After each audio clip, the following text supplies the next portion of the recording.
കർത്താവിൽ പ്രിയരെ, നിങ്ങൾക്കെല്ലാവർക്കും വീണ്ടും സ്നേഹ വന്ദനങ്ങൾ. ഇന്ന് ഞാൻ യെശയ്യാ പ്രവാചക പുസ്തകം 54 അധ്യായത്തിന്റെ 10 വാക്യം ഉദ്ധരിച്ചുകൊണ്ട് ചരിത്ര പ്രസിദ്ധനായിരിക്കുന്ന ചാർലി ചാപ്ലൈൻ പ്രസ്താവിച്ച 4 പ്രസ്താവനകളും അവയെ വിശുദ്ധ വേദപുസ്തകത്തിലെ 4 പ്രവിശ്യകളോട് നിബന്ധിപ്പിച്ച് ചില ചിന്തകൾ പറയാനാണ് കർത്താവ് ആഗ്രഹിക്കുന്നത്. യെശയ്യാ 54:10 നാം ഇങ്ങനെ വായിക്കുന്നു: പർവ്വതങ്ങൾ മാറിപ്പോകും, കുന്നുകൾ നീങ്ങിപ്പോകും, എന്നാൽ നിന്നോടുള്ള എന്റെ ശാശ്വത സമാധാന നിയമം നിന്നെ വിട്ട് ഒരു നാളും വിട്ടുമാറുകയില്ല എന്ന് നിന്നോട് മനസ്സിലുള്ള കർത്താവ് അരുളിച്ചെയ്യുന്നു. ഇസ്രായേലിനെ സംബന്ധിച്ച്, യഹൂദയെ സംബന്ധിച്ച് വലിയവനായ ദൈവം അവരോട് പറഞ്ഞ അനുഗ്രഹിക്കപ്പെട്ട ഒരു വാഗ്ദത്തമാണ് യെശയ്യാ പ്രവാചക പുസ്തകം 54 അധ്യായത്തിന്റെ 10 വാക്യം. യെശയ്യാ 54 എന്ന് പറയുന്നത് ആ പ്രവാചക പുസ്തകത്തിലെ ഏറ്റവും കംഫോർട്ടിംഗ് ആയിട്ടുള്ള വേർഡ്സുകളാണ്, ആശ്വാസപ്രദമായിരിക്കുന്ന വാക്കുകളാണ്. ജീവിതത്തിന്റെ അതിഭയാനകമായിരിക്കുന്ന അഗ്നിശോധനയിൽ കൂടെ കടന്നുപോയി ബാബിലോൺ പ്രവാസത്തിലേക്ക് കടന്നു ചെന്ന് 70 വർഷക്കാലം അവിടെ ജീവിച്ച് വിഗ്രഹാരാധനയുടെയും പരസംഗത്തിന്റെയും പരിണത ഫലം ദൈവത്തിന്റെ ശിക്ഷാകരങ്ങളാൽ ഏറ്റുവാങ്ങിയ യഹൂദ ജനത, അവരെ കർത്താവ് ആശ്വസിപ്പിക്കുന്ന ആശ്വാസവാക്കുകളാണ് നമുക്ക് അവിടെ വായിക്കാൻ കഴിയുന്നത്. ലോക ചരിത്രത്തിൽ നിശബ്ദ ചലച്ചിത്രത്തിന്റെ ഉടമയും വളരെ മികവുറ്റ കലാകാരനുമായിരുന്ന ചാർലി ചാപ്ലൈൻ ജീവിതത്തെ സംബന്ധിച്ച് വളരെ പ്രസക്തമായിരിക്കുന്ന 3 പ്രസ്താവന പറഞ്ഞിട്ടുണ്ട്.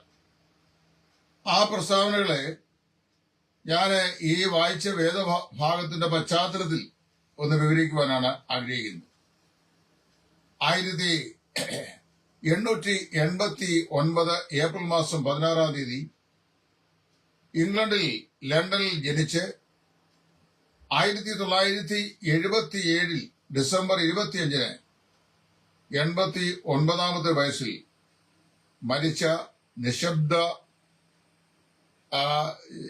ചിത്രത്തിന്റെ ഉടമസ്ഥനും കോമിക് ആർട്ടിസ്റ്റുമായിരുന്നു ചാർലി ചാപ്ലൈൻ എന്ന് പറയുന്ന മഹാൻ. അദ്ദേഹം വളരെ പ്രശസ്തമായിരിക്കുന്ന 4 സ്റ്റേറ്റ്മെന്റുകൾ പറഞ്ഞിട്ടുണ്ട്. അതില് അതിപ്രധാനമായ ആ സ്റ്റേറ്റ്മെന്റുകൾ ഞാനിവിടെ ഓർപ്പിക്കുവാൻ ആഗ്രഹിക്കുകയാണ്. ആ സ്റ്റേറ്റ്മെന്റിൽ ഒന്ന് അദ്ദേഹം പറയുന്നത്: nothing is permanent in this world, not even our troubles.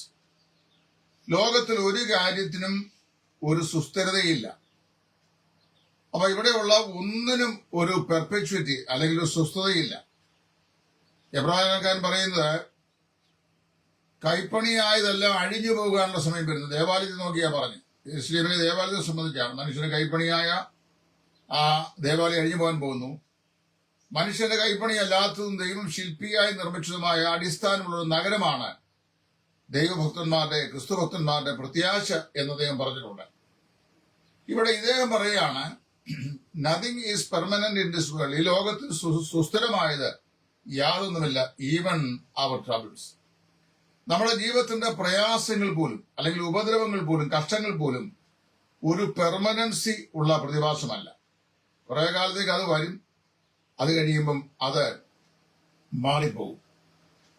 നാം ജീവിക്കുന്ന ഈ കാലഘട്ടം ശാസ്ത്രം അത്യുഗ്രമായി വളർന്ന് അതിന്റെ ഏറ്റവും ഉന്നതമായ പടവുകളെ എത്തിച്ചേർന്നൊരു കാലഘട്ടമാണ്. ശാസ്ത്രം, സാങ്കേതികത്വം, മാനുഷികമായ അഭിപ്രായ പ്രകടനങ്ങൾ, മനുഷ്യ സ്നേഹം, മനുഷ്യനായിരിക്കുന്ന ജീവിത സാഹചര്യങ്ങൾ, ഇതെല്ലാം മാറ്റങ്ങൾക്ക് വിധേയപ്പെട്ടുകൊണ്ടാണിരിക്കുന്നത്. എന്നാൽ അങ്ങനെയുള്ള ഒരു പ്രത്യേക സാഹചര്യങ്ങളിൽ ഇങ്ങനെയുള്ള മാറ്റങ്ങൾ ഉണ്ടാകുമ്പോൾ, ജീവിതത്തിൽ മാറ്റങ്ങൾ ഉണ്ടാകുമ്പോൾ നിരാശയുടെ അനുഭവം ദൈവമക്കളുടെ പോലും ജീവിതത്തിൽ ഉണ്ടാകാറുണ്ട്. ഞാൻ അടുത്ത കാലത്ത് ഒരു പ്രിയപ്പെട്ട സഹോദരനുമായി സംസാരിച്ചു. തന്റെ ഒരു കുട്ടിയുടെ രോഗാവസ്ഥയോട് ബന്ധപ്പെട്ട് സംസാരിക്കുന്ന സമയത്ത് വളരെ നിരാശപ്പെട്ട വാക്കുകൾ, ഏറെ പ്രത്യാശയുള്ള, ധൈര്യമുള്ള, വിശ്വാസമുള്ള ആ പ്രിയപ്പെട്ടവരോട് പറഞ്ഞു. അദ്ദേഹത്തെ ആശ്വസിപ്പിക്കാൻ എനിക്ക് വളരെ ബുദ്ധിമുട്ടുണ്ടായി. ഏത് ഭക്തനായ മനുഷ്യനാണെന്ന് പറഞ്ഞാലും ജീവിതത്തിൽ ചില പ്രത്യേക രംഗങ്ങളിൽ നാം ജീവിത പ്രതിഭാസങ്ങളോട് ഏറ്റുമുട്ടി അവയെ അഭിമുഖീകരിക്കുമ്പോൾ നിരാശയും നെടുവീർപ്പും സങ്കടങ്ങളും ഉണ്ടാകും. 4 ദൃഷ്ടാന്തങ്ങൾ തിരുവഴുത്ത് ഞാൻ ചൂണ്ടിക്കാണിക്കാം. ഒന്ന്, ഉൽപ്പത്തി പുസ്തകം 42:36 വാക്യം. അവിടെ യാക്കോബ് തന്റെ മക്കളോട് പറയുന്ന വാക്കാണ്. ശിമോൻ ഇപ്പൊ ഇല്ല, യോസേഫ് ഇല്ല, ശിമോനും ഇല്ല. നിങ്ങൾ ബെന്യാമീനെയും എന്റെ നിന്ന് കൊണ്ടുപോകും. അങ്ങനെ നിങ്ങൾ എന്റെ ദുഃഖത്തെ നരയോടുകൂടെ പാതാളത്തിൽ ഇറക്കുമാറാക്കും. അതിന്റെ പശ്ചാത്തലം നിങ്ങൾക്കറിയാമല്ലോ. യോസേഫ് വർഷങ്ങൾക്ക് മുമ്പേ ഒരു ദുഷ്ടമൃഗം അവനെ പറിച്ചു കീറി അവൻ മരിച്ചുപോയി എന്നുള്ള റിപ്പോർട്ട് ഈ മക്കളെ കൊണ്ട് അപ്പന്റെ കൊടുത്തതാണ്. അവൻ ഏറിയ കാലം അതേക്കുറിച്ച് ദുഃഖിച്ചും വ്യാകുലപ്പെട്ടു വരുന്നു. പിന്നീട് 10-17 വർഷം കഴിഞ്ഞ് യോസേഫ് ജീവിച്ചിരിക്കുന്നുള്ള വർത്തമാനം അവന്റെ അടുക്കൽ എത്തിക്കഴിഞ്ഞപ്പോൾ വായിക്കുന്നത് അവന്റെ മുഖചൈതന്യം മടങ്ങി വന്നതാണ്. അതുവരെ അവൻ നെടുവീർപ്പിലും സങ്കടത്തിലും കഴിയുകയായിരുന്നു. അപ്പോൾ ധാന്യം കൊള്ളുവാൻ മിസ്രൈമിലേക്ക് പോകുന്ന ആളുകളോട് രൂപേൻ ഈ ശിമോനെ അവിടെ വെച്ചിരിക്കുകയാണ്. യോസേഫ് മരിച്ചുപോയതായി റിപ്പോർട്ടുണ്ട്. ഇപ്പോൾ തന്റെ ഏറ്റവും അതിവത്സലപുത്രനായിരുന്ന ഇളയ മകൻ ബെന്യാമീൻ കൂടെ കൊണ്ടുപോയെങ്കിൽ മാത്രമേ ധാന്യം കിട്ടുകയുള്ളൂ. ഇങ്ങനെ പറയുമ്പോൾ യാക്കോബ് നെടുവീർപ്പിട്ട് പറയുകയാണ്, യോസേഫ് ഇല്ല, ശിമോനും ഇല്ല, ബെന്യാമീനെയും നിങ്ങൾ കൊണ്ടുപോകും. നിങ്ങൾ എന്നെ മക്കളില്ലാത്തവനാക്കും, എന്റെ നരയെ ദുഃഖത്തോടെ പാതാളത്തിൽ ഇറക്കുമാറാക്കും. നമുക്കറിയാമല്ലോ, ഇങ്ങനെ നിരാശയുടെ നീർച്ചുഴയിൽ നെടുവീർപ്പിട്ട് പറഞ്ഞ യാക്കോബ് ഈ പറഞ്ഞ നിരാശയൊന്നും അവന്റെ ജീവിതത്തിൽ സംഭവിച്ചില്ല. അവനുണ്ടായ ഈ പ്രതിസന്ധിയും ഈ പ്രതികൂലവും ഒരു പെർമനൻസി ഉള്ളതായിരുന്നില്ല. എന്ന് പറഞ്ഞാൽ അത് സ്ഥായിയായി നിലനിൽക്കുന്ന ഒരു ജീവിത സാഹചര്യമായിരുന്നില്ല. അതിനൊക്കെ മാറ്റമുണ്ടായി. എന്ന് പറഞ്ഞു കഴിഞ്ഞാൽ ഇവിടെ ചാർലി ചാപ്ലിൻ പറഞ്ഞ വാചകത്തോടെ അതിനെ ബന്ധപ്പെടുന്നത്, അതായത് nothing is permanent in this world, even the troubles of our day. ഈ ലോക ജീവിതത്തിലെ യാതൊന്നിനും, സുഖദുഃഖങ്ങൾക്കും യാതൊന്നിനും ഒരു സുസ്ഥിരതയില്ല. അതെല്ലാം മാറി മറിഞ്ഞു പോകുന്നതാണ്. യാക്കോബ് ഈ നിരാശയുടെ വാക്കിൽ പറഞ്ഞു. പിന്നെ ഫറവോൻ അയച്ച രഥങ്ങളും കുതിരകളും കുതിരച്ചേവകരുമായി യാക്കോബിന്റെ സന്തതികൾ മുഴുവൻ കനാനിലേക്ക് പലായനം ചെയ്ത് അവിടെ ചെന്ന് അദ്ദേഹം വളരെ സന്തോഷവാനായി ഫറവോന്റെ ദേശത്ത്, അതും ഗോശൻ ദേശത്ത് ഏറിയ സന്ദർശനങ്ങൾ പാർത്ത് നല്ല വാർദ്ധക്യത്തിൽ കർത്താവിന്റെ സ്ഥലങ്ങളിൽ പ്രവേശിക്കപ്പെടുകയും ഏറ്റവും അനുഗ്രഹിക്കപ്പെട്ട ഒരു യാത്രയപ്പ് ലഭിക്കുകയും ചെയ്ത മനുഷ്യനായിരുന്നു യാക്കോബ്. രാജാക്കന്മാരുടെ 1-ാം പുസ്തകം 19-ാം അധ്യായത്തിന്റെ 4-ാം വാക്യം, ബാലിന്റെ പ്രവാചകന്മാരെ നാടുവാഴുകയും ഇസ്രായേലിലെ പ്രവാചകന്മാരെ വാളിന്റെ വായ്ത്തല കൊണ്ട് വെട്ടിമുടിക്കുകയും ചെയ്ത ആഹാബ് ഇസബേൽ ദമ്പതികളുടെ സിംഹാസനത്തിന് മുമ്പാകെ ആകാശത്ത് ഞാൻ കൽപ്പിച്ചിട്ടല്ലാതെ ഈ മഞ്ഞും മഴയും ഉണ്ടാവുകയില്ല എന്ന് പറഞ്ഞ ധീരനായ ഏലിയാവ് ബാലിന്റെ പ്രവാചകന്മാരെ കർമ്മേൽ പർവ്വതത്തിൽ വെച്ച് ഏറ്റുമുട്ടി അവിടെ വെച്ച് അവരെ വെട്ടി വീഴ്ത്തി 400 പ്രവാചകന്മാരെയും ഇല്ലായ്മ ചെയ്ത ആ ദിവസം, നാളെ സൂര്യൻ അസ്തമിക്കും മുമ്പേ ഏലിയാവിനോട് ഇങ്ങനെ ചെയ്യും എന്ന് ആഹാബിന്റെ സിംഹാസനമേൽ വാണരുന്ന ദുഷ്ടസ്ത്രീയായ ഇസബേൽ പറഞ്ഞു കഴിഞ്ഞപ്പോൾ ഈ ധീരനായ യോദ്ധാവ് പറയുകയാണ്, ഇപ്പോൾ മതി യഹോവേ, എന്റെ പ്രാണനെ എടുത്തുകൊള്ളണേ. 1 രാജാക്കന്മാർ 19:4.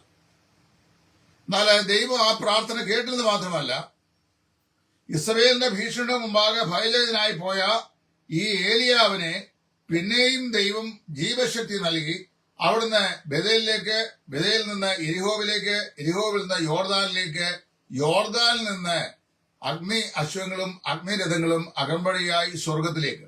അത് മരണം കാണാതെ. ഇതിനിടയ്ക്ക് 2 കാര്യങ്ങൾ ചെയ്യണം. ഇസ്രായേലിന്റെ പ്രവാചകനെ അഭിഷേകം ചെയ്യണം, ഒരു രാജാവിനെയും അഭിഷേകം ചെയ്യണം. അതെല്ലാം ചെയ്തു.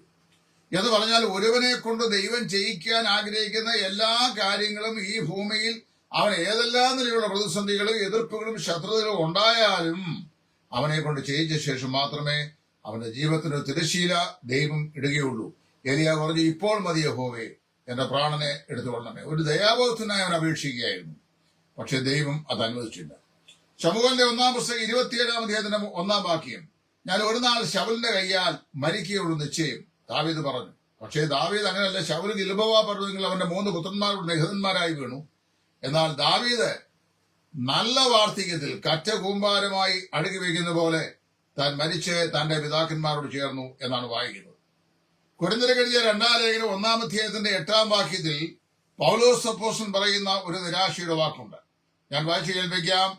അതിങ്ങനെയാണ്: സഹോദരന്മാരെ, ആസിയയിൽ ഞങ്ങൾക്കുണ്ടായ കഷ്ടം നിങ്ങൾ അറിയാതിരിപ്പാൻ ഞങ്ങൾക്ക് മനസ്സില്ല. ജീവനോടെ ഇരിക്കുമോ എന്ന് നിരാശ തോന്നുമാറ് ഞങ്ങൾ ശക്തിക്ക് മീതെ അത്യന്തം ഭാരപ്പെട്ടു. അത് ഞങ്ങളിലല്ല, മരിച്ചവരെ ഉയർപ്പിക്കുന്ന ദൈവത്തിൽ തന്നെ ആശ്രയിപ്പാൻ തക്കവണ്ണം ഞങ്ങൾ മരിക്കും എന്ന് ഉള്ളിൽ നിർണയിക്കേണ്ടി വന്നു. ഇത്ര ഭയങ്കരമായ മരണത്തിൽ നിന്ന് ദൈവം ഞങ്ങളെ വിടുവിച്ചു. വളരെ അനുഗ്രഹിക്കപ്പെട്ട ഒരു വാക്ക് പറഞ്ഞത്, പക്ഷെ നിരാശയുടെ വാക്ക് പറഞ്ഞിട്ടുണ്ട്. പൗലോസ് ചിന്തിച്ചത് അവിടെ കൊണ്ട് തീർന്ന ആസിയയിലെ കഷ്ടത്തിൽ തീർന്നെന്നാണ്. എന്നാൽ ദൈവം അങ്ങനെയല്ല. 32 വർഷക്കാലവും ജീവിച്ചിരുന്ന് യെരുശലേം മുതൽ ഇല്ലൂര്യത്രക്കോടി ദേശം വരെയുള്ള സകല മനുഷ്യവർഗവും പാർക്കുന്ന ഇടങ്ങളിൽ കർത്താവിന്റെ മഹത്വരമായ സുവിശേഷത്തിന് സാക്ഷ്യം പറഞ്ഞ് അവൻ അനേക സ്ഥലസഭകൾ സ്ഥാപിച്ച് ദൈവസഭയ്ക്ക് വേണ്ടുന്ന 13 14 ലേഖനങ്ങൾ വെളിപ്പാടിലൂടെ പ്രാപിച്ച് അത് സംഭാവന ചെയ്ത് ദൈവം അവന് നിയമിച്ച കാലത്തിന്റെ അന്ത്യത്തിലാണ് അവനെ ഈ ശരീരം വിട്ട് വേർപെടുവാൻ ഇടയാക്കിയിട്ടുണ്ട്. യാക്കോബ് നിരാശപ്പെട്ടു, ദാവീദ് ഏലിയാവ് നിരാശപ്പെട്ടു, പൗലോസ് നിരാശപ്പെട്ടു. എന്നാൽ സ്വർഗത്തിലെ ദൈവം അവർക്കൊക്കെ വെളിപ്പെടുത്തി കൊടുത്തു. Nothing is permanent in this world, even the troubles of our day. ലോകത്തിൽ യാതൊന്നും സുസ്ഥിരമായ ഒന്നല്ല, ഈവൻ നമ്മുടെ ജീവിതത്തിലെ കഷ്ടനഷ്ടങ്ങൾ പോലും. ചാർലി ചാപ്ലിൻ പറഞ്ഞ രണ്ടാമത്തെ സ്റ്റേറ്റ്മെന്റ് ആണ്: I like to walk in the rain because I do not want others see my tears. ഒരുപാട് കണ്ണുനീരും കഷ്ടങ്ങളും ഒക്കെ താൻ അനുഭവിച്ചിട്ടുണ്ട്. അദ്ദേഹം പറയാണ്, but I like to walk in the rain because I do not want others to see my tears. എന്റെ കണ്ണുനീർ മറ്റുള്ളവർ കാണുവാൻ ഞാൻ ആഗ്രഹിക്കുന്നില്ല. അതുകൊണ്ട് മഴയത്ത് നടക്കാൻ ഞാൻ ഏറെ ഇഷ്ടപ്പെടുന്നു. അറിയാമല്ലോ, മഴയത്ത് നടന്നു കഴിഞ്ഞാൽ തലയിൽ വെള്ളം വീണ് മുഖത്തൂടെ വെള്ളം ഒഴുകുമ്പോൾ അത് കരച്ചിലിന്റെ കണ്ണുനീർത്തുള്ളികളാണോ അതോ മഴത്തുള്ളിയാണോ എന്ന് തിരിച്ചറിയാൻ സാധിക്കുന്നില്ല. അദ്ദേഹം പറയുകയാണ്, എന്താണെന്നറിയാമോ? Life is full of tears. ജീവിതം എന്ന് പറയുന്നത് ഒരുപാട് കണ്ണുനീരിന്റെയും കരച്ചിലിന്റെയും അനുഭവത്തെ പ്രദാനം ചെയ്യുന്ന ഒന്നാണ്. ഒരു ശിശു ഈ ലോകത്തിലേക്ക് വരുമ്പോൾ ആദ്യം കരഞ്ഞുകൊണ്ടാണ് വരുന്നത്. ആ ശിശു വളർന്ന് വലുതായി, അദ്ദേഹം കുടുംബസ്ഥനായി, അദ്ദേഹം കുഞ്ഞുങ്ങളെ ഉള്ളവനായി തീർന്നു. അങ്ങനെ സന്തോഷമായി ജീവിച്ച് തന്റെ ജീവിതത്തിന്റെ തിരശ്ശീലയുടെ സമയമാകുമ്പോഴേക്ക് അവൻ ഈ ഭൂമിയിൽ നിന്ന് യാത്രയാകുമ്പോൾ എല്ലാവരെയും കരയിപ്പിച്ചുകൊണ്ട് ഈ ഭൂമിയിൽ നിന്ന് പോകുന്നു. കരഞ്ഞുകൊണ്ട് ഈ ലോകത്തിലേക്ക് വന്ന മനുഷ്യൻ കരയിപ്പിച്ചുകൊണ്ട് ഈ ലോകത്തിൽ നിന്ന് പോകുന്നു. Life is full of tears. David പറയാണ്, ജീവിതം മുഴുവൻ എന്താണ്? കണ്ണുനീറാണ്. അദ്ദേഹം തന്നെ പറയുന്നു, day and night I wet my bed with my tears. രാവും പകലും എന്റെ കിടക്കയെ ഞാൻ കണ്ണുനീർ കൊണ്ട് നനയ്ക്കുന്നു. വേറൊരു സമയത്ത് ദാവീദ് പറയാണ്, Lord keep my tears in ദൈ ബോട്ടിൽ. യഹോവേ, എന്റെ കണ്ണുനീർ നിന്റെ തുരുത്തിയിൽ ആക്കി വെക്കണമേ. എന്താണെന്ന് അറിയാമോ? Because of the unrighteous tears have become my diet. അതായത് ദുഷ്ടന്മാര് നൽകുന്ന നെടുവീർപ്പ് നിമിത്തം കണ്ണുനീർ എന്റെ ആഹാരമായി തീർന്നിരിക്കുന്നു. 84 സംഘങ്ങളിൽ എന്താ വായിക്കുന്നത്? കണ്ണുനീർ താഴ്വരയിൽ കൂടി നടക്കുമ്പോൾ അവർ അതിനെ ജലാശയമാക്കി തീർക്കുന്നു. മുൻമഴയാൽ അത് അനുഗ്രഹപൂർണമായി തീരുന്നു. ദാവീദിന്റെ ജീവിതം മുഴുവൻ കണ്ണീർ കയത്തിലായിരുന്നു. ഇസ്രായേലിന്റെ സിംഹാസനത്തിലേക്ക് ദൈവം അവനെ അഭിഷേകം ചെയ്ത് ഇസ്രായേലിന്റെ രാജാവെന്ന് പരസ്യമായി പ്രഖ്യാപിച്ചെങ്കിലും അവന്റെ പ്രതിയോഗിയായിരുന്ന ശൗല് ഗിൽബോവ പർവ്വതത്തിൽ അവന്റെ മക്കളോടുകൂടെ പട്ടുപോകുന്നത് വരെയും നമ്മൾ വായിക്കുന്നത് ദാവീദിനെ അത്യന്തം വേദനിപ്പിച്ച്, ദാവീദിനെ അത്യന്തം ദുഃഖിപ്പിച്ച്, അവനെതിരായി നുണപ്രചരണങ്ങൾ ചെയ്ത്, അവനെ ഉപദ്രവിച്ച്, അവനെ സങ്കട കടലിലാക്കി, രാവും പകലും കണ്ണുനീറിന്റെ ആഹാരം ആയിരിക്കുന്നു എന്ന് പറയത്തക്ക നിലയിൽ, രാത്രി മുഴുവൻ ഞാൻ എന്റെ കിടക്കെ കണ്ണുനീർ കൊണ്ട് നനയ്ക്കുന്നു എന്ന് പറയത്തക്ക നിലയിൽ, ദൈവമായ കർത്താവേ, എന്റെ കണ്ണുനീർ നിന്റെ തുരുത്തിയിൽ ആക്കി വെക്കണമേ, അത് നിന്റെ തുരുത്തിയിൽ ഉണ്ടല്ലോ എന്ന് നെടുവീർപ്പെടത്തക്ക നിലയിൽ ദാവീദ് അത്യന്തം ഉപദ്രവിക്കപ്പെട്ടു. കണ്ണുനീരിന്റെ അനുഭവം ഉണ്ടായി. എന്നാൽ അതെല്ലാം അവൻ കർത്താവിനോടാണ് അവന്റെ കണ്ണുനീര് പറഞ്ഞത്. ചാർലി ചാപ്ലിൻ പറയുകയാണ്, I like to walk in the rain because I do not want others see my tears. ഞാന് നല്ല മഴയത്ത് നടക്കാനാണ് ആഗ്രഹിക്കുന്നത്. എന്താണ് കാര്യം? മറ്റുള്ളവർ എന്റെ കണ്ണുനീർ, എന്റെ കരച്ചിൽ അത് കേൾക്കണ്ട, കാണണ്ട എന്ന് ഞാൻ ചിന്തിക്കുന്നു. മൂന്നാമത് അദ്ദേഹം പറഞ്ഞ വാക്ക് ശ്രദ്ധിക്കണം. ഇവിടെ അതിനു മുമ്പ് ഞാന് ഒരു വാക്കുകൂടി പറയട്ടെ. ജീവിതത്തിന്റെ കണ്ണീർ കയത്തിൽ പലപ്പോഴും നമ്മള് ഇങ്ങനെ നീരാടി ജീവിക്കേണ്ട ജീവിതാനുഭവങ്ങൾ ദൈവം നൽകാറുണ്ട്. നാം ചെയ്യാത്ത തെറ്റുകൾക്ക്, നാം അറിയാത്ത കാര്യങ്ങൾക്കൊക്കെ ആളുകൾ നമ്മളെ സംശയിക്കുകയും നമ്മളെ കുറ്റക്കാരായും തെറ്റുകാരായും ഒക്കെ മനസ്സിലാക്കുകയും നമ്മളെ കണ്ണുനീരിന്റെ അനുഭവത്തിലേക്ക് പിന്നെയും തള്ളിയിടുകയും നാം നമ്മുടെ നീതിയെല്ലാം നിഷേധിക്കപ്പെടുകയോ ഒക്കെ ചെയ്യുന്ന ജീവിത സാഹചര്യം. ആ സാഹചര്യം മനസ്സിലാക്കണം. Nothing is permanent in this world. ഈ ലോകത്തിൽ ഒന്നും സുസ്ഥിരമല്ല. ഒരു കാലത്തേക്ക് കണ്ണുനീരുണ്ടാവാം, എന്നാൽ അതെല്ലാം മാറിപ്പോകും. വിൽസൺ ചേന്നനാട് അദ്ദേഹം എഴുതിയ മനോഹരമായ പാട്ടുണ്ട്. കഷ്ടങ്ങൾ സാരമില്ല, കണ്ണുനീർ സാരമില്ല, നിത്യ തേജസ്വിൻ ഘനവോർത്തിടുമ്പോൾ നൊടി നേരത്തേക്കുള്ള കഷ്ടങ്ങൾ സാരമില്ല. പ്രിയപ്പെട്ടവരെ, നമ്മുടെ ആത്മീയ ജീവിതത്തിൽ നമ്മെ നിരന്തരമായി കരയിപ്പിച്ചുകൊണ്ടേ ഇരിക്കുന്ന, നമ്മുടെ കണ്ണുനീർ കണ്ട് സന്തോഷിക്കുന്ന, അതിൽ ആനന്ദിക്കുന്ന സാഡിസ്റ്റ് സ്വഭാവമുള്ള ധാരാളം ആളുകൾ ഉണ്ട്. എന്നാൽ സ്വർഗത്തിലെ ദൈവം പറയുകയാണ്, കണ്ണുനീർ സാരമില്ല, കഷ്ടങ്ങൾ സാരമില്ല, രോഗങ്ങൾ സാരമില്ല, ദുഃഖങ്ങൾ സാരമില്ല, നെടുവീർപ്പ് സാരമില്ല, ജീവിതത്തിന്റെ ഒറ്റപ്പെടലിന്റെ അനുഭവങ്ങൾ സാരമില്ല, നിങ്ങളെ ദ്വേഷിക്കുന്ന ദ്വേഷം സാരമില്ല, സോഷ്യൽ സെക്ലൂഷൻ എന്ന് പറഞ്ഞാൽ സാമൂഹികമായി നിങ്ങളെ ഒറ്റപ്പെടുത്തുന്ന അനുഭവം, ഇതൊന്നും സാരമില്ല. എന്താ കാര്യം? ദ ലോർഡ് സീസ് അവർ ടീയേഴ്സ്. കർത്താവ് നമ്മുടെ കണ്ണുനീർ കാണും. അതാണ് ഏറ്റവും വലിയ വിഷയം. ഇനി മൂന്നാമത് അദ്ദേഹം പറഞ്ഞ സ്റ്റേറ്റ്മെന്റ് അറിയാവോ? The most wasted up day in the life of a person is the day that he has not loved. ഒരു മനുഷ്യന്റെ ജീവിതത്തിലെ ഏറ്റവും അധികം അവൻ വേസ്റ്റപ്പ് ചെയ്ത, നഷ്ടപ്പെടുത്തി കളഞ്ഞ ദിവസം എന്ന് പറയുന്നത് അവന് ചിരിക്കാൻ കഴിയാത്ത, സന്തോഷിക്കാൻ കഴിയാത്ത നാളുകളാണ്, ദിവസങ്ങളാണ്. ഒരുപാട് പ്രശ്നങ്ങൾ നമ്മുടെ ജീവിതത്തെ നൂലാമാലകൾ പോലെ ഒന്നിനു പിറകെ ഒന്നായി ബാധിക്കുമ്പോൾ സന്തോഷിക്കാൻ നമുക്ക് കഴിയുമോ? പൗലോസും ശീലാസും ഫിലിപ്പിയൻ കാരാഗ്രഹത്തിൽ അടയ്ക്കപ്പെട്ടു. എന്തിനാ? വിസ കച്ചവടം ചെയ്തതിനും അതിരുമാന്തിയനും മോഷിച്ചതിനും പലവന്റെയും കയ്യിൽ പേരിൽ കാശ് വരുത്തിയതിനൊന്നുമല്ല. അവർ സുവിശേഷം പ്രസംഗിച്ചു എന്നുള്ള കാരണം കൊണ്ടാണ് അവരെ പിടിച്ച് കാരാഗ്രഹത്തിലാക്കി. നമ്മളെന്താ വായിക്കുന്നത്? പ്രവൃത്തി 14 അർദ്ധരാത്രിയിൽ അവർ പാടി ദൈവത്തെ സ്തുതിച്ചു എന്നാണ്. അവർ ജീവിതത്തിന്റെ ഏറ്റവും പ്രതികൂലമായിരുന്ന, ഏറ്റവും എതിരായിട്ടുള്ള ജീവിത സാഹചര്യങ്ങളിലും കർത്താവിൽ സന്തോഷിപ്പാൻ. അതുകൊണ്ട് ആ ഫിലിപ്പിയൻ കാരാഗ്രഹത്തിൽ കഴിഞ്ഞ പൗലോസ്, ഈ റോമൻ കാരാഗ്രഹത്തിൽ കിടന്ന പൗലോസ് പിന്നീട് ഫിലിപ്പിയർക്ക് ലേഖനം പറയുകയാണ്, കർത്താവിൽ എപ്പോഴും സന്തോഷിപ്പീൻ, സന്തോഷിപ്പീൻ, സന്തോഷിപ്പിനെന്ന് ഞാൻ പിന്നെയും നിങ്ങളോട് പറയുന്നു. Rejoice in the Lord always, and again I say rejoice. ജീവിതത്തിന്റെ ഏത് കഷ്ടങ്ങളുടെയും നാളുകളിലും, ഏത് പ്രതിസന്ധിയുടെ നാളുകളിലും, രോഗാതുരമാകുന്ന ജീവിതാനുഭവങ്ങളിലും, ഒറ്റപ്പെട്ട് തള്ളപ്പെട്ടു പോകുന്ന ജീവിത സാഹചര്യങ്ങളിലും, ഏകനായി കർത്താവിന് വേണ്ടി നിലനിൽക്കേണ്ട സാഹചര്യങ്ങൾ വരുമ്പോഴും ദൈവത്തിന്റെ വചനം പറയുകയാണ്, rejoice in the Lord always, and again I say rejoice. അദ്ദേഹം പറയാണ്, the most wasted up day in the life of a person is the day that he has not loved. അതായത് ചിരിക്കാനും സന്തോഷിക്കാനും കഴിയാത്ത ദിവസമാണ് ജീവിതത്തിലെ ഏറ്റവും നഷ്ടപ്പെട്ടു പോയ ദിവസം. അത് മനസ്സിലാക്കണം. ഇവിടെ അദ്ദേഹം പറഞ്ഞ ഈ വാക്കുകളെല്ലാം, സ്റ്റേറ്റ്മെന്റുകളെല്ലാം അർത്ഥവത്താണ്. ജീവിതം എന്ന് പറയുന്നത് കർത്താവിൽ സന്തോഷിക്കാനുള്ളതാണ്. നമ്മുടെ ജീവിതത്തിൽ ഒരു പക്ഷെങ്കില് ലോകവിഷയമായി സന്തോഷിക്കാൻ കഴിയാത്ത ഒരുപാട് പ്രശ്നങ്ങൾ നമുക്കുണ്ടാകും. എന്നാൽ യേശുക്രിസ്തുവിൽ ഒരു ദൈവവേദന സന്തോഷിക്കാൻ കഴിയും. എന്റെ വ്യക്തിപരമായ ജീവിതാനുഭവത്തില് എന്റെ ജീവിത സാഹചര്യങ്ങളെല്ലാം എനിക്കെതിരാവുകയും സകലരും എനിക്ക് വിരോധമായി നിൽക്കുകയും സ്നേഹിപ്പാൻ ആരുമില്ല എന്ന് ചിന്തിച്ച് നിരാശയുടെ നീർച്ചുഴിയിലേക്ക് മനസ്സ് താണുപോകുന്ന ജീവിത സാഹചര്യങ്ങളിലും കർത്താവിന്റെ ആത്മാവിനെ ധൈര്യപ്പെടുത്തുന്നുണ്ട്. കാരണം അറിയാമോ? ഭയപ്പെടേണ്ട, ഞാൻ നിന്നോടുകൂടെ ഉണ്ട്. ഭ്രമിച്ചു നോക്കേണ്ട, ഞാൻ നിന്റെ ദൈവമാകുന്നു. The life is to enjoy with what ever you. ദൈവം നമുക്ക് എന്ത് നൽകിയിട്ടുണ്ടോ ആ സാഹചര്യത്തിൽ കർത്താവിൽ സന്തോഷിക്കാൻ നൽകിയിരിക്കുന്നതാണ് നമ്മുടെ ജീവിതം എന്ന് പറയുന്നത്. മനസ്സിലായോ? അതുകൊണ്ട് the situations in life should not capture the joy of our Lord. അതായത് നമ്മുടെ ജീവിത സാഹചര്യങ്ങൾ കർത്താവിൽ നമുക്കുള്ള സന്തോഷത്തെ ഒരിക്കലും കവർന്നു കളയുന്നത് ആകരുത്.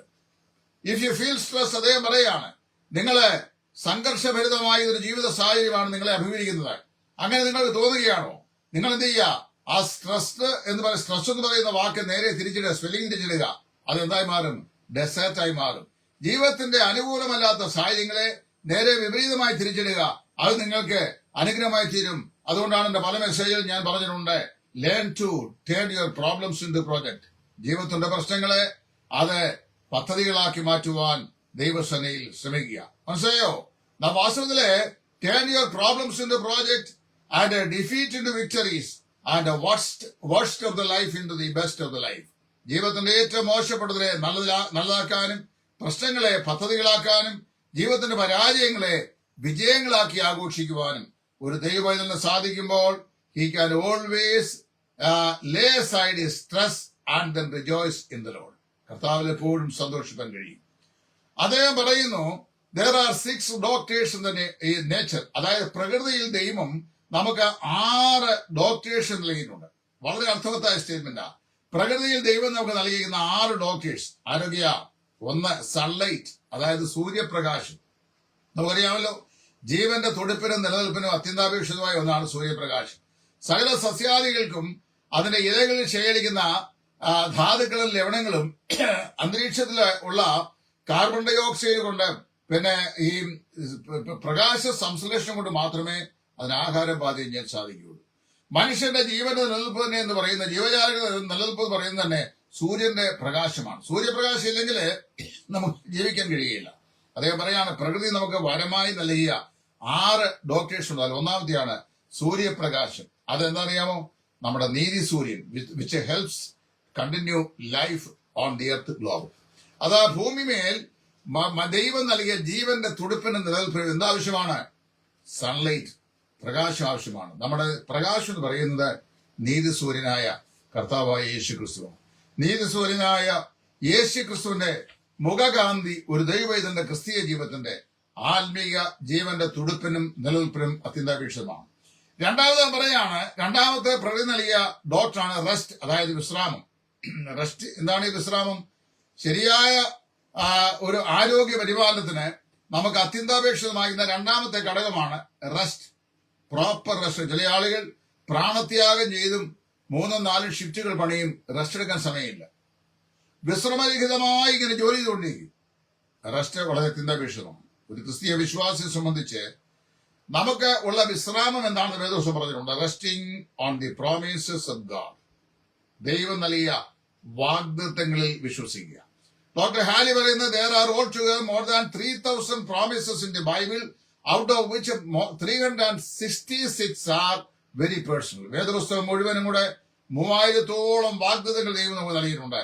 അതിലെ 366 വ്യക്തിഗത വാഗ്ദത്തങ്ങളാണ്. ഓരോ ദിവസവും ഒരു വിശ്വാസിക്ക് ഹോൾഡ് ചെയ്യാൻ കഴിയുന്ന വാഗ്ദത്തങ്ങൾ കർത്താവ് നമുക്ക് നൽകിയിരിക്കുകയാണ്. Resting on the promises of God. അതാണ് രണ്ടാമത്തെ പ്രകൃതി നൽകിയിരിക്കുന്ന വൈദ്യം. 3 എക്സസൈസ്. ശരീരാഭ്യാസം അല്പം പ്രയോജനമുള്ളതെന്ന് പൗലോസ് പറഞ്ഞിട്ടുണ്ട്. ഈ കണ്ടീഷണൽ ഡിസീസ് ഉള്ള ആളുകൾ, പ്രഷർ, ഷുഗർ, കൊളസ്ട്രോൾ ഇവയുള്ള ആളുകളോട് ഡോക്ടേഴ്സ് പ്രത്യേകിച്ച് പറയും, ഒരു ദിവസം ഏറ്റവും കുറഞ്ഞൊരു 45 മിനിറ്റെങ്കിലും നിങ്ങൾ നടക്കണം. എന്തിനാ നടക്കുന്നത്? നിങ്ങൾക്ക് ശരീരത്തിന് എക്സസൈസ് വളരെ ആവശ്യമാണ്. എന്താണ് ഈ എക്സസൈസ്? ദൈവവൈതലിനെ സംബന്ധിച്ച് അവന്റെ ജീവിതത്തിലെ ഏറ്റവും നല്ല എക്സസൈസ് എന്ന് പറയുന്നത് പ്രാർത്ഥിക്കുക, പ്രാർത്ഥനയിൽ സമയം ചിലവഴിക്കുക എന്നതാണ്. നമുക്ക് എല്ലായ്പ്പോഴും എല്ലാ വിഷയങ്ങളിലും വേണ്ടി പ്രാർത്ഥിക്കാൻ കഴിയും. പല പ്രത്യേക പ്രയർ റിക്വസ്റ്റ് ഉണ്ട്. രോഗികളെ ഓർത്ത് പ്രാർത്ഥിക്കാം, മാനസികമായ വ്യതയും സങ്കടവും അനുഭവിക്കുന്നവരെ ഓർത്ത് പ്രാർത്ഥിക്കാം, പലവിധമായ പ്രയാസങ്ങൾ കടന്നു പോകുന്ന ആളുകളെ ഓർത്ത് പ്രാർത്ഥിക്കാം, സാമ്പത്തിക സുസ്ഥിരതയില്ലാതെ, മക്കൾക്ക് വിദ്യാഭ്യാസം ചെയ്യാൻ മാർഗമില്ലാതെ, വിവാഹപ്രായമായ പെൺകുഞ്ഞുങ്ങളെ വിവാഹം കഴിപ്പിച്ച് വിടാൻ കഴിയാതെ മാനസിക വ്യതയിലാക്കുന്ന മാതാപിതാക്കൾ, മറ്റേ ആത്മീയ ഭൗതികം അല്ലെങ്കിൽ പലവിധമായ പരിശോധന കൂടി കടന്നു പോകുന്ന ആളുകൾ, ഇവരെയൊക്കെ ഓർമ്മ ചെയ്യണം, പ്രാർത്ഥിക്കാൻ നമുക്ക് സാധിക്കണം. That is the third doctor God has given the nature. Number 4, diet. ശരിയായ പോഷകാംശമുള്ള ഭക്ഷണം. Well balanced food. പത്രോസിന്റെ 1-ാം ലേഖനം 2-ാം അധ്യായത്തിന്റെ 1-2 വാക്യങ്ങൾ. അവിടെ പത്രോസ് പറയാണ്, ആകയാൽ സകല ദുഷ്ടതയും എല്ലാ ചതിവും വ്യാജഭാവവും അസൂയയും എല്ലാ നുണയും നീക്കിക്കളഞ്ഞ് ഇപ്പോൾ ജനിച്ച ശിശുക്കളെ പോലെ രക്ഷയ്ക്കായി വളരുവാൻ വചനം എന്ന മായമില്ലാത്ത പാൽ കുടിപ്പാൻ വാഞ്ചിപ്പിൻ. ദൈവത്തിന്റെ വചനമാകുന്ന മായമില്ലാത്ത പാൽ കുടിപ്പാൻ വാഞ്ചിപ്പിൻ. ഞാൻ ഒരിക്കൽ പത്രത്തിൽ വായിച്ചൊരു വാർത്ത എന്റെ മനസ്സിൽ ഓടിയെത്തുന്നു. ആ പത്രത്തിലെ വാർത്തയുടെ മെയിൻ ഹെഡിങ് ഇങ്ങനെയായിരുന്നു, A nutrition technologist died at malnutrition. അതായത് പോഷകാഹാര വിദഗ്ധനായിരിക്കുന്ന ഒരു മനുഷ്യൻ പോഷകാഹാര കുറവ് കൊണ്ട് മരിച്ചുപോയി. അതായത് പത്രത്തിലെ വാർത്ത. എത്ര സങ്കടകരമാണ്. നമ്മെ വാസ്തവത്തിൽ ദൈവസ്ഥലിൽ ബലിഷ്ഠന്മാരായി നിർത്തുന്നത്, ആത്മീക യോദ്ധാക്കളായി നിർത്തുന്നത്, കൊള്ളാകുന്നവരായി നിർത്തുന്നത്, ജയാളികളായി നിർത്തുന്നത് ദൈവത്തിന്റെ വചനം ആകുന്ന മായമില്ലാത്ത പാലാണ്. 5, സെൽഫ് എസ്റ്റീം, സ്വയം വിലമതിക്കൽ. നമുക്ക് നമ്മോട് തന്നെ ഒരു ഒരു ഒരു വിലമതിപ്പുണ്ടാകണം. ഞാൻ ആരാണ്? എന്നെ ദൈവം ഏൽപ്പിക്കുന്ന ശുശ്രൂഷ എന്താണ്? ആ 10,000 പേര് എനിക്ക് വിരോധമായി സംസാരിച്ചാലും ദൈവം എന്നെ ഫലമേൽപ്പിക്കുന്ന ഉത്തരവാദിത്വം എന്താണ്? അത് നമ്മൾ മനസ്സിലാക്കണം. ആത്മവീര്യം, ആത്മീയമായിരുന്ന കാഴ്ചപ്പാട്, അതുപോലെ തന്നെ ഒരാത്മവിശ്വാസം നമ്മുടെ ജീവിതത്തിൽ ഉണ്ടാകണം. ദാവീദ് പറഞ്ഞ by faith I shall go after my enemies. വിശ്വാസത്താൽ ഞാൻ എന്റെ ശത്രുക്കളെ പിന്തുടരും. By faith I shall jump over the wall. ഞാൻ വിശ്വാസത്താൽ മതിൽ ചാടിക്കടക്കും. By faith I shall subdue my enemies. വിശ്വാസത്താൽ ഞാൻ എന്റെ ശത്രുക്കളെ കീഴ്പ്പെടുത്തും. വിശ്വാസത്താൽ ഞാൻ ശത്രുക്കളുടെ പിന്നാലെ ചെല്ലും. വിശ്വാസത്താൽ ഞാൻ മതിൽ ചാടിക്കിടക്കും. വിശ്വാസത്താൽ ഞാൻ എന്റെ ശത്രുക്കളുടെ മേൽ ജയഘോഷം മുഴക്കും. ഇതാണ് ആത്മവിശ്വാസം എന്ന് പറയുന്നത്. എന്റെ ദൈവം എന്നെ പുലർത്തുവാൻ മതിയായവനാണ്, എന്നെ കരുതുവാൻ മതിയായവനാണ്. എന്റെ ജീവിതത്തിൽ തിന്മയുടെയോ വേദനയുടെയോ അസഹിഷ്ണുടെയോ അനുഭവങ്ങളൊക്കെ ജീവിതത്തിൽ ഉണ്ടായി എന്ന് വന്നു കഴിഞ്ഞാലും ദൈവം ആത്യന്തികമായി എന്നെ കൈവിടുകയില്ല. നിശ്ചയമായും ആ ആത്മവിശ്വാസം കർത്താവിന് നൽകിയിട്ടുണ്ട്. വിശ്വാസത്താൽ ഞാൻ അതിനെ എതിർവിടും.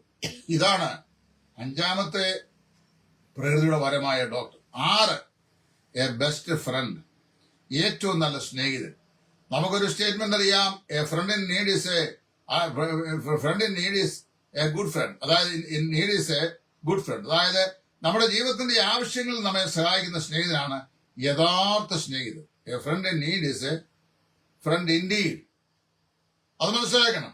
വാസ്തവത്തില് ഒരു സ്ട്രോങ് ഡിറ്റർമിനേഷൻ, അതുപോലെ തന്നെ ഒരു നല്ല സ്നേഹിതൻ. ആ നല്ല സ്നേഹിതൻ നമുക്കുണ്ടെങ്കിൽ എന്താ പറയുന്നത്? അദ്ദേഹം പറയാണ്, one good friend is equal to a good medicine. ഒരു നല്ല സ്നേഹിതൻ എന്ന് പറഞ്ഞു കഴിഞ്ഞാൽ ഒരു നല്ല കഷായം പോലെ, ഒരു നല്ല മരുന്ന് പോലെയാണ്. ഒരു നല്ല സ്നേഹിതൻ ഒരു നല്ല ആശ്വാസദായകനാണ്, ഒരു നല്ല ആശ്വാസപ്രദനാണ്, നമ്മുടെ ജീവിതത്തെ ബിൽഡ് ചെയ്യുന്ന ഒരാളാണ്. എന്താ പറയുക? One good friend is equal to a good medicine and one good group of friends is equal to a full medical store. ഒരു നല്ല സ്നേഹിതൻ എന്ന് പറയുന്നത് എന്താണ്? അദ്ദേഹം വാസ്തവത്തില് ഒരു മെഡിസിന് സമാനനാണ്.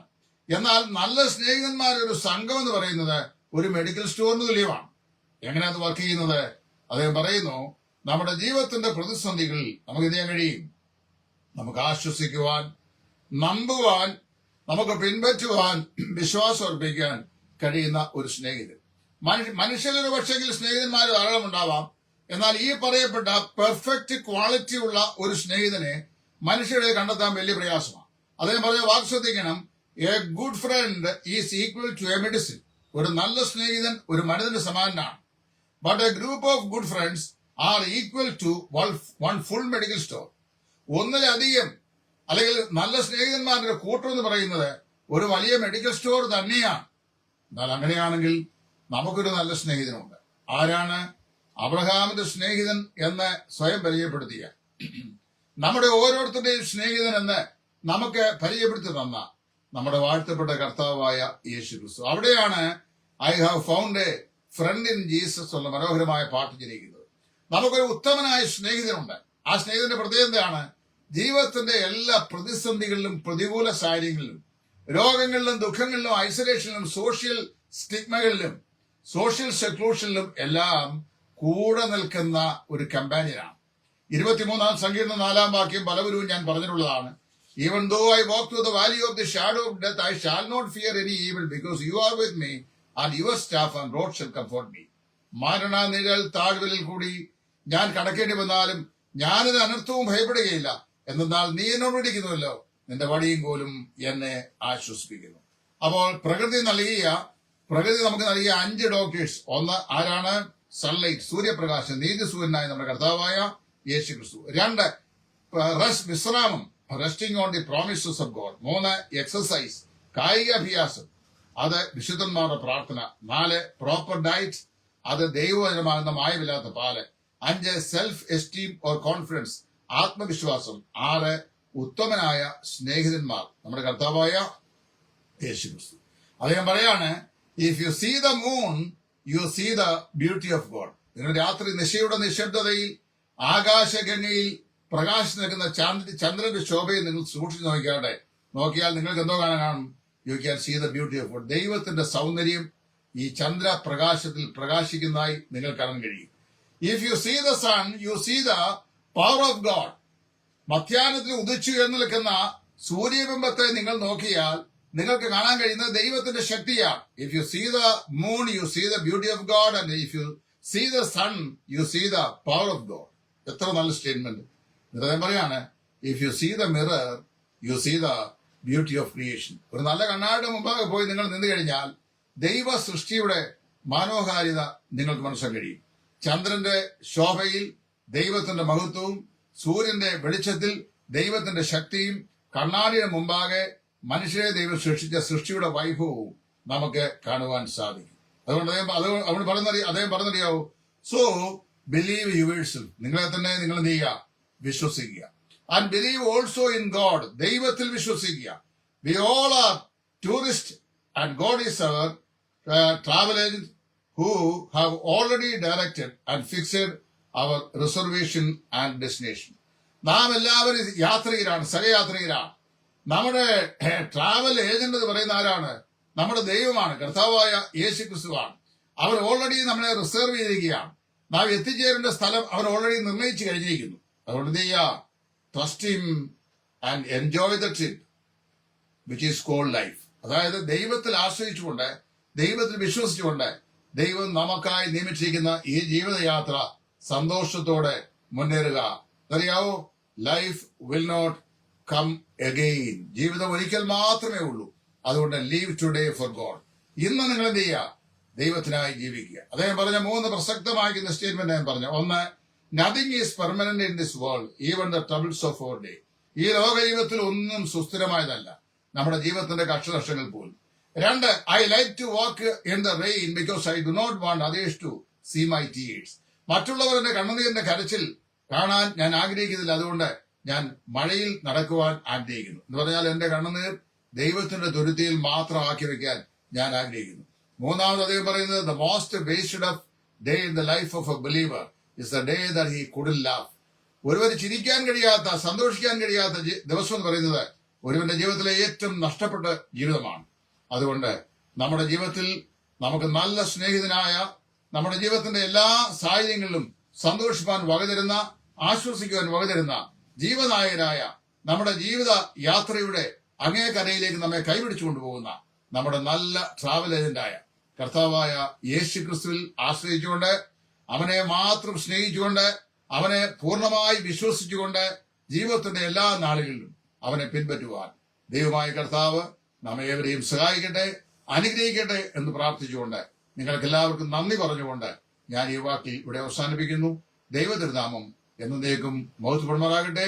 കർത്താവിൽ ശുശ്രൂഷയിൽ നിങ്ങളുടെ കൂട്ടുസഹോദരൻ സുവിശേഷൻ ടൈറ്റസ് ഫ്രം ഇടയാറുള്ള. Thank U.